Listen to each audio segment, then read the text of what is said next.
Tuti bavukanyi bene data namwe bakunzi mukoraniye ngaha muriko murakurikirana aya masanamu ku ma televiziyo canke ku ma ordinateri yanyu canke ama telefone ndabaramukije mw'izina rya Yesu. Nifuje kubana namwe kuri uyu munsi kugira ngo twongere kuganira tuganira ivy'ijambo ry'Imana, tuganira ivy'agakiza. Ni vyiza ko dufata akanya kugira ngo tubane, kandi n'ijambo ry'Imana riratubwira ngo ni vyiza yuko abavukana babana nyakubana. Ego, uno munsi ni ikiganiro c'ikibiriraho nk'uko tumaze igihe tubikora kuva mu kwezi kw'indwi, ukwezi kw'umunani, ukwezi kw'icenda, twagiye dukora ibiganiro vy'ikibiriraho. Cane cane muri kino gihe ikiganiro kivugwa cane kijanye na Isirayeli. Mwese mwarumvise ivyabaye muri Isirayeli, ngira ngo ntitworeka kubigarukako kuko ni amajambo akomeye. Isirayeli rero nk'uko mubizi mu minsi iheze, ubu ngira ngo haheze indwi, hari itariki indwi z'ukwezi kw'icumi, zigiye kuba zibiri mbere ni zitatu, hariho abantu bo muri ico gihugu batera Isirayeli. Sabaje bava kure, ngira ngo aho twaganiriye mu minsi ya mbere narababwiye uko igihugu ca Isirayeli cabayeho n'ukuntu abo bantu bahaba. Ni abanyapalestina bahanganye n'abisirayeli. Muri make ico bapfa ni iki? Mu myaka yahera ya kera, mwarigeze kumva umukozi w'Imana, umuntu yahamagawe n'Imana yitwa Aburahamu. Bivugwa yuko Aburahamu yamuka mu bice vya Iraki. Iraki iri nko ku birometero 500 biva aho uri uvuye uja muri Isirayeli, ariho hitwa Kanani y'ubu canke ubuye hahindutse Isirayeli. Imana yaramuhamagaye, araza akurikira ijwi ry'Imana, iramuzana imwemerera igihugu. Aho yashitse rero akaba agakambika akagabana muri ako karere nyene aho Isirayeli ubu iri, cane cane ahari igisagara ca Isirayeli. Habereye ibintu vyinshi. Bavuga ko Aburahamu yari agiye kuhatangira ko ishikanwa umwana wiwe Isaka. Havugwa byinshi ko hubatswe ingoro Dawidi yari yapfuje kubakira Imana, ariko kubakwa na Salomo. Aho rero barahabaye Abisirayeli abakomoka kuri Aburahamu. Ico gihe nibaza mbere ko nta n'igihugu bahakoze, bahagize ngo kibe imbibe, kandi murabizi ko kera n'amasi ko yari ameze n'iwacu niko vyari bimeze. Waragenda ahantu ugasanga nta bantu bahaba, mbure warabaza nk'iwacu uko ndabiheruka mu myaka yaho basokuru babaye, umuntu yagenda akabwira uwitwa ko hajejwe ati jewe ngomba mbe harya, nawe ati genda. Nuko niko vyagenda. Ico gihe rero nkuko nababwiye, uwo Isaka umwana wa Aburahamu ntiyavyaye umwana umwe gusa, ariko abazwi cane ni babiri, Ismaeli na Isaka. Ismaeli mbere arusha imyaka irenga 10 canke 14 Isaka. Ntibasangiye ba mama, oya, ntibasangiye ba mama. Iyo nayo yoba iyindi nkuru ndende, ariko niyo wana inkuru ndende kuko birakeneye ko muvyumva, kubera yuko ubu bitwa abanyapalestina bitwa ko boba bakomoka kuri bo Ismaili. Aba nabo bitwa abisirayeli boba bakomoka kuri Isaka. Isaka yavyaye abahungu babiri narabibabwiye, yavyaye Esawu avyara Yakobo Yakobo ariwe mu nyuma yahindutse, Imana yamuhinduriye izina yitwa Isirayeli. Ego inkuru ni ndende. Mu gihe Yakobo yari akuze, hateye inzara muri ico gihugu,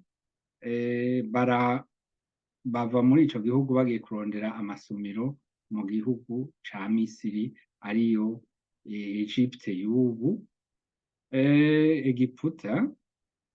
Hanyuma ico gihe rero imbere yuko bagenda, abahungu ba Yakobo 12 bari 12 bagenda kuragira intama n'amasho ya se, kuko nico cari kibatunze. Bari abantu batunga ibikoko vyinshi, bagira ibitungwa vyinshi. Hanyuma baratata bapfuye ko uwo Yosefu yari umuntu yakunda kwerekwa kandi akabivuga, akamera n'uwo bishima koko ari ivyo yamenye vy'ibanga. Ariko bene se, kuko ntibari basangiye ba nyina, baramugiriye ishari. Hanyuma bagomba kumwica. Bagiye kumwica ntibamwisha, ariko nk'Imana hariho umwe mu bavukana yavuze ati, aha ko tumwica reka tumugurishe. Niko kumugurisha, bakamugurisha muri Egiputa, abanyamisiri b'abacuruza baramutwara. Ashize muri Misiri aronka akazi, umugabo yitwa Potifari, kandi ngo ari umuhungu mwiza cyane. Umugore wa Potifari aramwitegereza ati, wewe ndagukeneye ko hari icyo dukorana ubuhumbu. Ariko Potifari yari umuntu akomeye cyane, yari yarabwiye Yosefu ati, aha mu nzu iwanje byose urabirekuye kiretse uyu mugore wanje. Rero ingena vyagenze, uwo mugore yagiye kumufata ku rutugu. Hanyuma Yosefu aramwishikura, ariko amwishikuye aca mwaka agahuza mutabura kw'impuzu, aca akoma induru ati, ngo murabe wa muhungu akora ngaha ivyo yarankoreye. Baca bamuta mw'ibohero. Bamutaye mw'ibohero vyagenze gute? Bamutaye mw'ibohero yarashitseyo ya mpano Imana yamuha yo kurotora, yo kuvuga ibintu bitasobanutse abantu bakabisobanukirwa abimenyeshejwe n'Imana, kuko yarashitseyo arabibandanije. Hariho abo yagiye afasha bararekurwa. Hanyuma ariko akababwira ati, muze munyibuke nimwashika hariya. Bashitseyo ntibamwibutse, ariko igihe carageze umwami agira indoto. Agize indoto akenera uwimusobanurira, bararondera hose basanga uwo Yosefu niwe ushobora kuyisobanura. Ayisobanuye Yosefu aca aba umutoni, aba n'umukuru akomeye, kuko iyo ndoto yavuga ko hazotera n'inzara. Hanyuma rero niwe yatanze impanuro n'ingene vyogenda kugira ngo iyo nzara ntizibakoreko.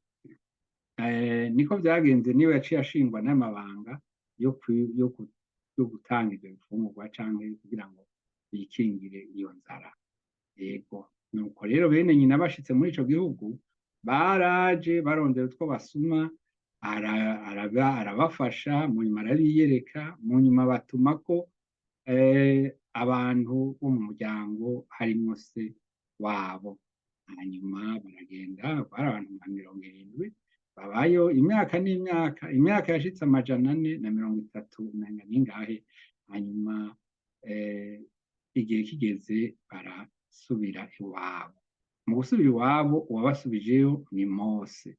Mwarumvise ivyashikiye Mose, ni inkuru ndende nayo nyene. Abisirayeli rero baravuye mu gihugu ca Misiri, bageze ku kiyaga, ivyashitse murabizi. Mose yarajanye abo bantu, ashitseho Imana imubwira ati rambura ukuboko ukubite ikiyaga, hanyuma ubwoko bwanje bujabuke. Barajabutse baca bagenda bamara imyaka 40 bari muri urwo rugendo basubiza muri Isirayeli. Niho bashitse rero mu nyuma, ico gihe nta mwami bari bafise, baba bafise abantu bakorana n'Imana. Bwa mbere yari Mose, wa kabiri yari Yosuwa, bwa gatatu habonetse abahanuzi, uwamenyekanye cane umuhanuzi Samweli.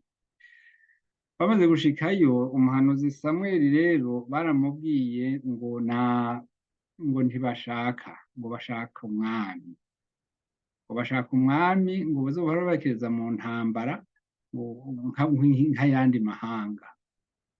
Imana irabaha umwami Esawu. Muramuzi umwami yatanguye ni Sawuli, umwami Sawuli. Hanyuma uwo mwami rero yaratwaye, atwara nabi, Imana iramugayira, Imana yongera imukura aho hantu, yimika Dawidi. Dawidi rero n'ubu nibo bavuga ko ari we yagize imbibe za Isirayeli. Ibyo ni ibintu vyabaye mu myaka myinshi, umuntu atobisobanura neza mu mwanya mutoyi nk'uyu.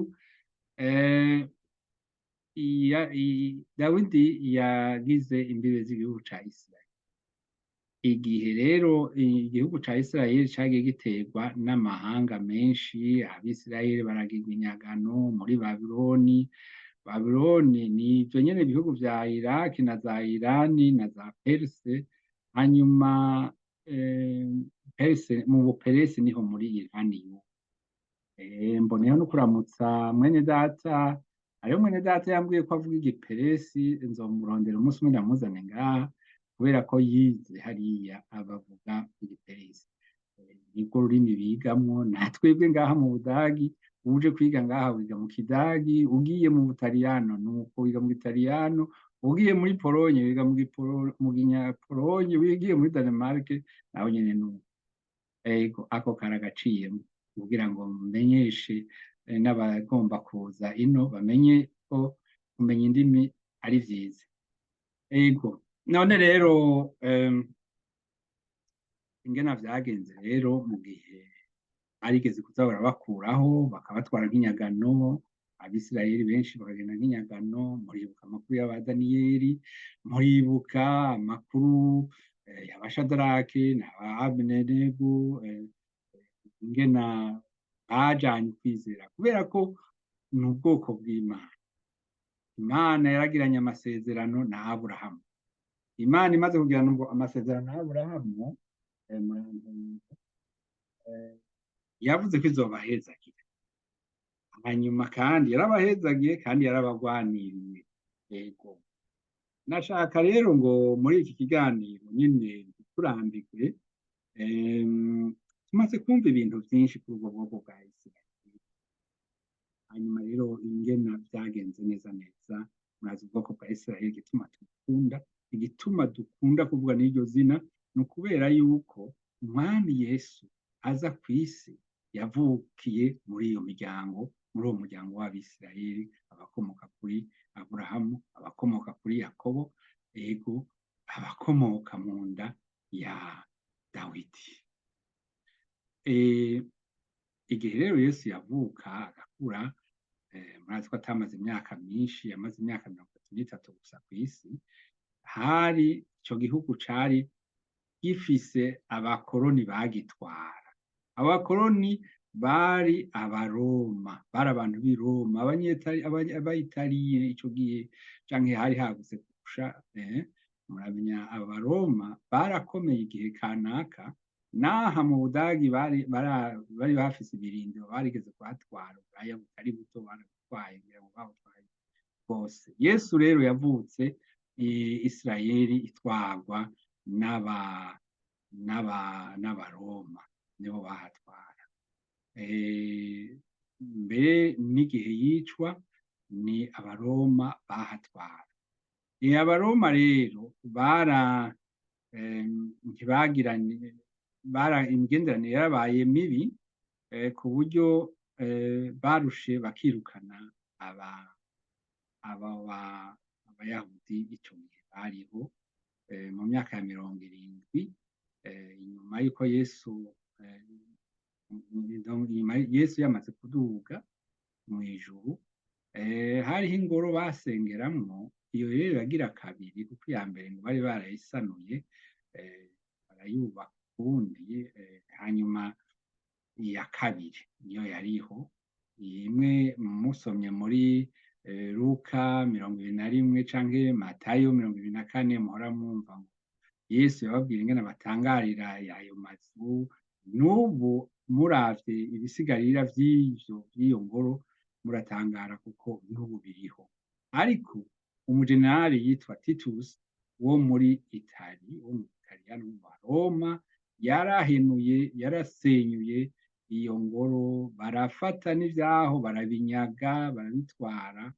Iyo yabaye inkuru ndende. Bivugwa ko rero abayahudi muri ico gihe, ubwoko bwabo baciye bava muri ico gihugu, bagenda bakwiragira amahanga yose, cane cane Buraya, baja no muri Afrika yo mu buraruko, muri za Maroc, muri za Tunisia, muri Misiri naho nyene, hariya mu bihugu vya Yemen, muri Syria. Ejo muri twari tuganira n'umunyasiriya, arambwira ati yego meti n'iwacu abayahudi bariho, ariko ntibakunda kubivuga. Muri za Syria, muri za Libani, havuga no mu Bushinwa ko bariho. Hariho n'abavuga yuko muri Afrika naho nyene bajeho, cane cane abanya-Ethiopia. Mboneyeho no kuramutsa mwene data Pastor Beli n'inshuti yanje rwose, twamenyaniye i Yerusalemu. Yavuye muri Ethiopia, yibereye muri Israeli umuryango wiwe. Afise n'ishengero rikomeye, kandi akunda Yesu. Bimenyesha yuko hariya muri Israeli hariho abakristo batarenga 2%. Ni ukuvuga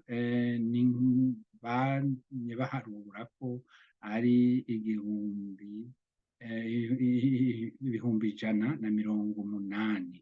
Je naherukayo rero, kandi najeyo maze iminsi ntagiyeyo, ni kera ko naheruka muri 15. Ico gihe bavuga ngo ni 152. Ubu rero bavuga ko ari 180. Urumva yuko ari bake. Abandi ntibizera Yesu Kristo na gatoyi. Mu bitabo vyabo bamwe nk'igitabo citwa Talmud, musomye ivyo bavuga kuri Yesu Kristo, mu kwifata ku sivyo naje kuvuga ngaha, ariko ntibizera Yesu Kristo. Kandi muri bo hariho abizera koko Imana, iyo Mana yabakuye muri Egiputa ikabagarukana. Nobamenyesha yuko abo bantu rero bariho, basenga cane, bafise imigenzo ikomeye. Hariho n'abandi rero batizera, barimo cane cane abantu bakora politike, nk'abarya ba Ben Gurion, aba ba Yair Lapid canke Tomi Lapid ari se wiwe, n'abandi nta vyo kwizera bari bafise. Bivugwa ko mu gihe bagwana bagafata irya Esplanade de Mosque, hajya hari amamoske, hajya bavuga ko hariho hahora ingoro ya Salomo. Inyuma yaho, hepfo yaho, hariho aho nyene kuri urwo ruhande hariho rwa ruhome baja gusengeramo, rwa ruhome rw'amaboro, niko nogwita mur de lamentation. Bavuga yuko uwari aumônier, yari muri abo bayahudi bizera, yabwiye umujenerali yari ahafashe ati ubu rero tuvuga yuko tuhafashe, twubake ya ngoro yacu, ivyo nta bindi. Ariko ngo yaramwangiye. Murabizi yuko aho hantu n'ahantu bavuga mu Gifaransa ngo ni très sensible. Aho Yerusalemu n'ahantu très sensible. Ego none rero muri make mu minsi iheze abisirayeli aho bagiye baja rero muri ayo mahanga hirya no hino cane cane ahazwi cane ni muri za Esipanye n'i Buraya benshi no mu Budagi barishwe barafashwe nabi bavuga yuko mu ngwano ya kabiri y'isi yose hoba harishwe abashika ku miliyoni 6. Ico kikaba catumye abari bakoronije abakoroni bari bagezweho bakoronije aho muri Israel ariho hari igihugu citwa Palestine, niho bafashe ingingo yo kuvuga ngo baronderere abayahudi aho boshobora kuba. Biravugwa ko bari banatanguye kuvuga yuko bagomba ko baja muri Afrika mu Buganda, ariko bo bakavyanga. Ni birebire ivyo ntawobisubiramwo. Hanyuma icabaye nuko muri 48 Israeli cabaye igihugu. Vyagenze gute? Imbere nuko n'ivyo biba, abisirayeli bagiye bitegura bagenda bagura amatongo hariya. Egome nivyo benshi baravuga ko niyo mamo yabo, nta gihugu kindi bari bafise. Baca rero igihe muri 48 imbere ya 48 bagiye baza baraba hariya. Hanyuma inyuma y'iyo ntambara ibaye y'isi yose bakabagirira ahantu baba, bo baciye bavuga bati baciye bagwana biyagurira bararonka ibibanza bikwiye byo kugira ngo baca baravuga bati turikukiye. Ivyo vyavuzwe na Ben Gurion hari mu kwa gatanu umenga itariki 11 z'ukwa gatanu niba ntihenze muri 48. Ico gihe rero iyo ntambara yaba hagati yabo n'abo banyapalestine, ibihugu bibanyi vyarabafashije. Nico gituma hagiye haba za ntambara mwumvise, ya ntambara isivye ya 48, harasubiye kuba iyindi ya 67, harasubiye kuba n'iyindi ya 23. Muri izo zibiri rero niho hamenyekanye wa musirikare bivugwa ko yoba ari we musirikare wa mbere akomeye isi yamenye, yitwa General Moshe Dayan. Yari afise ijisho ryari ryararasiwe ku rugamba ryama rifutse. Habaye ibintu vyinshi rero, habaye ibintu vyinshi ico gihe rero c'intambara, yaba intambara y'imisi 6 canke intambara ya Yom Kippur iyo muri 73, aho hose Israeli yagiye yiyagurira. Abo bantu rero barimwo abo bantu b'Abapalestina bafise kandi baba kure, baba mu makambi benshi. Rero hariho novuga ico bita frustration muri abo bantu bashaka ngo amasi yabo asubire kwidegemvya. Ariko reka tugaruke ku bintu bikomakomeye. Hariho benshi bavuga bati mbega none koko Israeli niyo abanyasirayeli canke barya abanyisirayeli nibo? Hariho abavuga ko ataribo, hariho abandi bavuga ko bavanze, hariho bavuga ko hari abanyikiye ahantu bataramenyekana iyo bari. Iyo nkuru yoba ndende, mugabo ikiriho nuko hariho ibintu bidaharirwamwo. Yesu yaravukiye muri Israeli ego canke oya? Inyishu yanje yoba ego. Yesu yarazutse, yarapfuye yarazuka, ego canke oya? Ibiriho byose birabitwemeza, niyo dusoma ijambo ry'Imana rirabitwemeza, kandi ibi ntabwo biharira, nta muntu n'umwe abiharira. Sinzi abatizera Yesu bumva ntabyo bemera, ariko ikindi naco none Israeli yarabayeho nk'igihugu? Ego, ni inyishu yanje ni ego. Ikibazo rero kiriho nuko iki ntitucemera gutyo. ko Yesu yavutse, ko Yesu yishwe, akazuka, akaduga mu ijuru, akagenda adusigiye ubutumwa, ubwo nibwo duhagaze. Yavuze ngo iki? Yavuze ati ngiye kwa data kubategurira ikibanza kugira ngo nanje ahomba azobe ariho muba. Tuvyumvikane ko neza rero, muravyumva yuko iki gihugu carigeze kubaho. Abashakashatsi, abanyabwenge baravuze bati ivyo arivyo vyose aha hantu harabaye ikintu kidatomoye, novuga nti mu gifaransa bacita cafouillage. Bati nta kuntu bishoboka yuko umwe wese yosubira iyo yavuye ngo inyuma y'imyaka 2000 ngo avuge ngo ndagarutse. Isirayeli ni Isirayeli, ntawobi ivyoshoboka. Imana ikora ntawubiharira.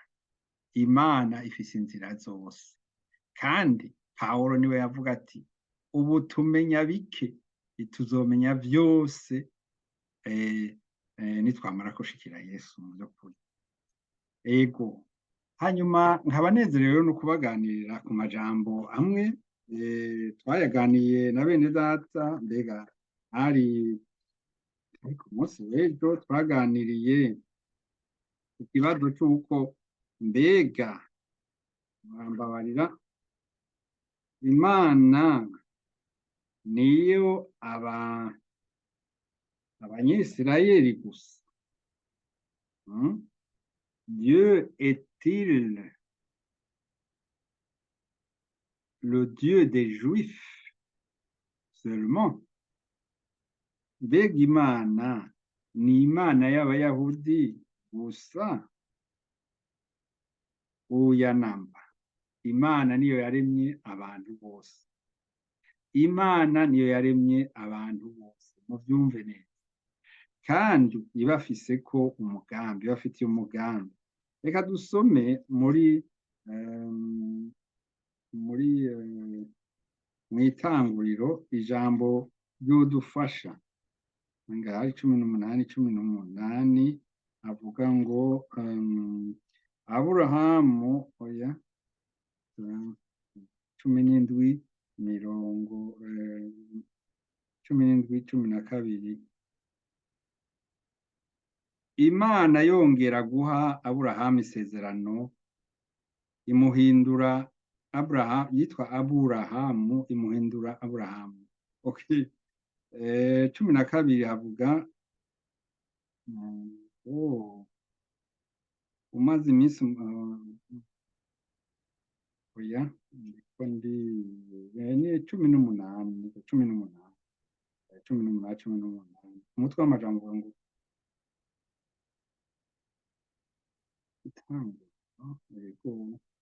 avuga ngo kandi ikansome maze Uhoraho arivuganya ati mbega Aburahamu nomuhisha ico ngira nkore, kandi ari we azohinduka ihanga rinini rikomeye, amahanga yose yo mw'isi akazoherwa umugisha muri we.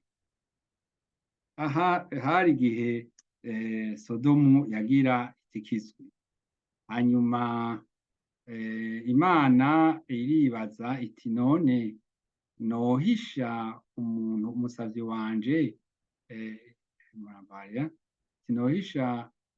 nohisha umusavyi wanje Aburahamu, kandi ari we nyene nzoherako umugisha, ari we nzoherako umugisha w'amahanga yose.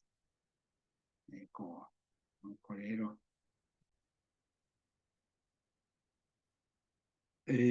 ikibazo cari mbega Imana ni iy'Abayahudi gusa, ni iy'Abisirayeli gusa? Twabibonye, twariko turabisoma hano mu Vyakozwe n'Intumwa 3. Petero, umutwe w'amajambo uvuga ngo Petero na Yohana bakiza ikirema. Rero baragikijije muravyibuka, ifeza n'izahabu ntazo dufise, ariko ico dufise mu izina rya Yesu, haguruka utambuke.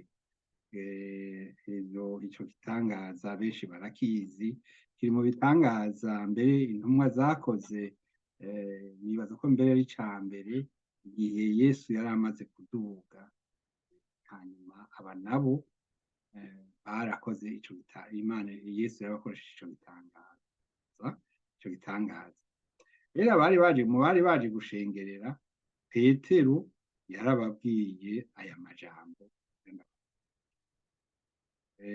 Reka duhere aha kuri 25 ati: namwe muri abana b'abavugishwa n'Imana, kandi muri ab'isezerano Imana yasezeranye na ba sogokuruza banyu, ibarira Aburahamu iti: mu ruvyaro rwawe niho imiryango yose yo mw'isi izoherwa umugisha. Amen. Imiryango yose niho izoheshwa umugisha. Muri abayabwira bari Abisirayeli, nk'uko mubizi mu ntumwa zose 12 bose bari Abisirayeli, ariko aba barakoreshejwe kugira ngo natwe dushikirwe, kuko Imana atamukoresha sekuru wabo ariwe sokuru wacu mu kwizera Aburahamu. Amajambo yandi akomeye tuyasoma muri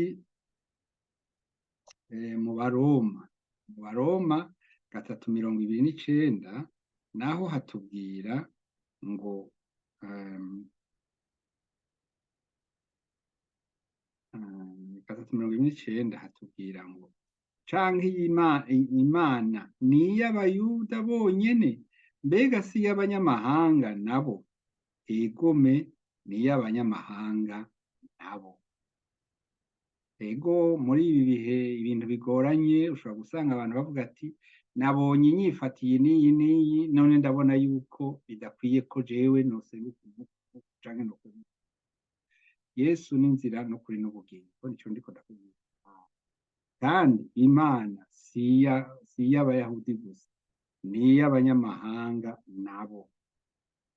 Ikindi dusoma kandi gikomeye, ijambo ry'Imana murazi ko ubuzima. Aha ibi ndiko ndasoma ni ijambo ry'Imana, ni ubuzima. Muri Yakobo 4 igice c'8 canke akarongo k'8 atubwira ngo mwiyegereze Imana nayo izobegera. Yemwe banyavyaha nimukarabe, yemwe ab'imitima ibiri nimwiyeze imitima,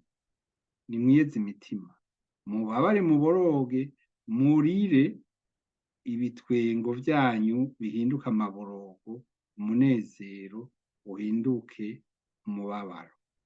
Mwicishe bugufi imbere y'Umwami Imana, nayo izobashira hejuru.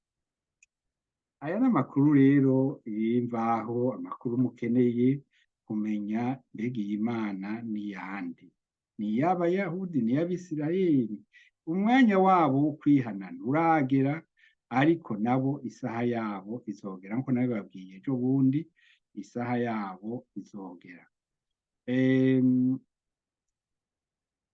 Ubuye abantu benshi n'abanyabwenge barakurikirana ibintu bagashobora gucisha aho kuri naho kutoba ariko kuriko kuravugwa, ariko abantu s'abana, abantu si bijuju, barabona ibintu uko biriko biragenda muri kariya karere. Mwava mumbaza muti mbega muri bariya bantu ninde ari mukuri hagati ya Isirayeli na Hamas? Ico kibazo mu Gifaransa ni ikibazo kitagira bakunze kwita ngo ni ikibazo giteye nk'ico guharira ku bizina vy'abamarayika, discuter du sexe des anges, kuko uwica wese akora icaha. Ibi biriko biraba ni ivyaha, ariko vyarahanuwe kandi bizoba, ntibizosiba kuba. Imana ntihagarikiye abica, ariko muribuka yuko hagiye habaho aho Imana yavuze ati mwaranjumuye ko nzobarekurira ko babatatagura kandi bakabona ivyago. Mwibuke na ya ntambara bagenda gutera muri Yayi bacumuye, ingena batsinzwe, bagatsindwa n'agahugu katagira inkomezi namba. Ivyo rero niko umuntu akwiye kubimenya. Yego. Nari kubaganirira vyinshi ariko ngira ngo namaze kuvuga menshi.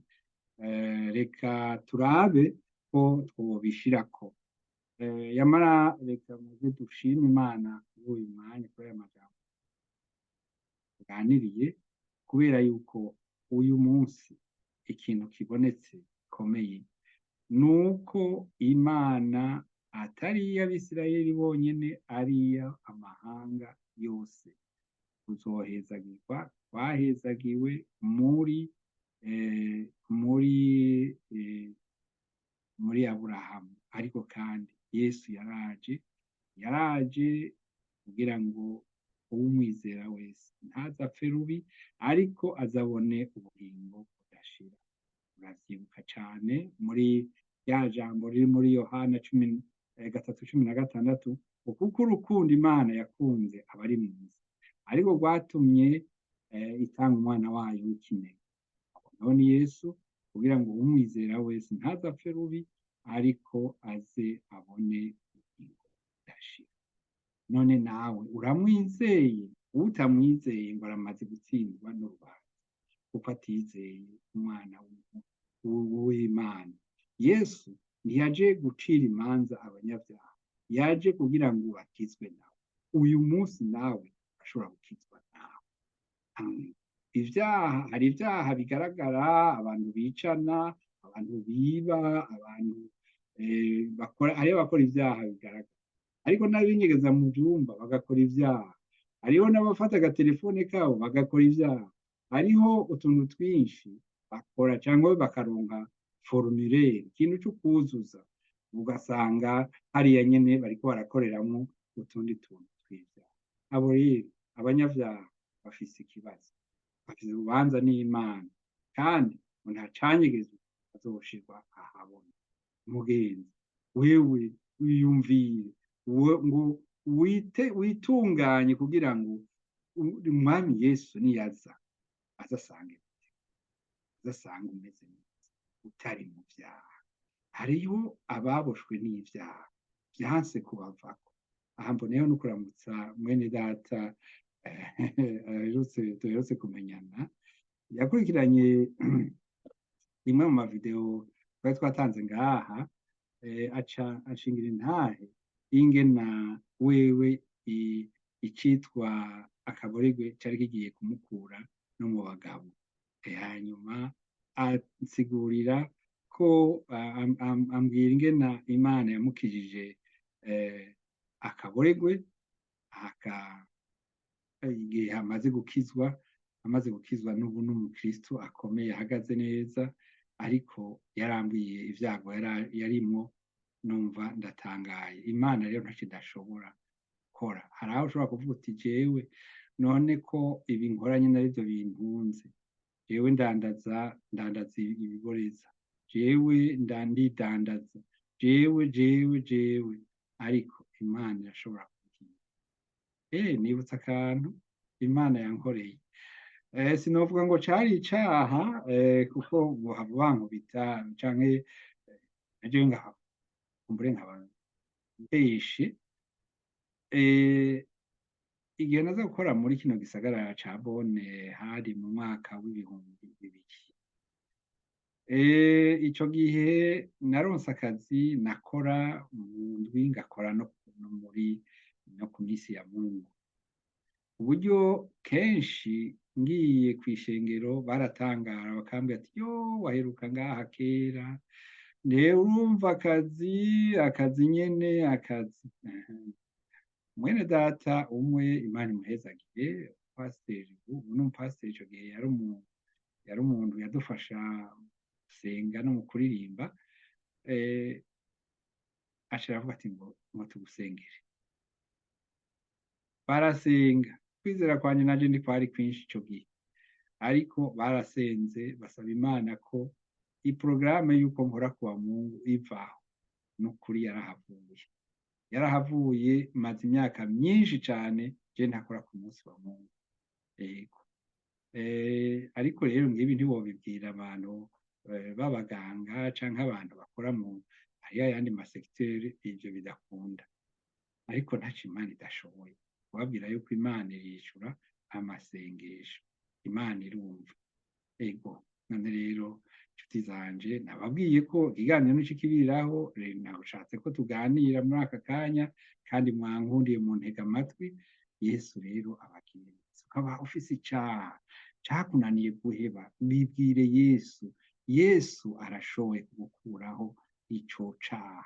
Urashobora gufata impanuro n'amasengesho ku bakozi b'Imana bakagusengera, hanyuma bikagendera nk'uko vyagendeye. Bumvise ko je nahora nkora ku minsi ya Mungu no mu ndwi vyose bivangavanze, ariko Imana yarabitondetse.